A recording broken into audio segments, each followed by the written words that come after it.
dogongora kudha lama kan ummanni islaamaa itti jiru kan naafiyati itti jirru ka salaata keenya qeebaltii dhorke inni jalqabaa warra salaamtaaf jarjaru hogguunii fi imaamni assalaamu alaykum wa rahmatullah assalaamu alaykum odo inni salaamtaa lammaffaan baafatin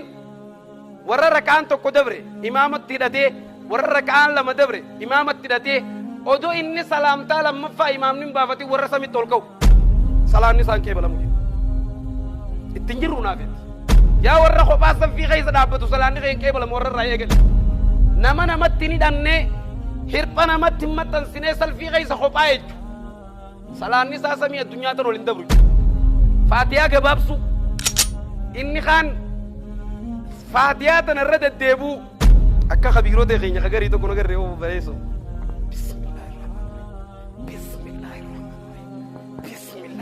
kanaaf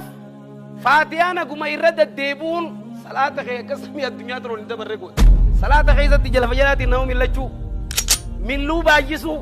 ani waan akka nama salaata jiru yoo silaale sirifachiisu rabbi na agarsiifne dubaan namni hogguunii fi salaatu obboleessa kiyya obboleettii tiyya bakka kam eeguu qaba bakka sujuudaa eeguu qaba inumaa namarraa ni jira bilbilli irratti hogguu dawwalame bilbila ol baasee eenyuu dawwalee dhiiramoo dhalaa nama dabaafatu jira maal jettan duba ija lamaan guduunfatteetu bakkanumatti haasuu laal boo koshoo inni akka keetiin hafnee bara namni ija guduunfatee sagadu isaa fi warri ibidda gabbaru tokko jenduba osoo haaliqa gabbartuu fuula isaa dhaabbattuu warra ibidda gabbaru fakkaachuun qaanyi moo qaanyin sujuuda keessatti harka ofii kana afatu rasuul sallallahu alaihi wasallam saretti hin fakkaatinaa je laal obboleeyso imaamaan dorgomu koon keessan haasudaatu je warri imaama dura mataasaa ol fuudhu rukuwarra sujuudarraa warri mataasaa ol fuudhu mataan isaa mataa harree jijjiiramuu haasudaatu je nuti ummata muhammadina jaan waa baasu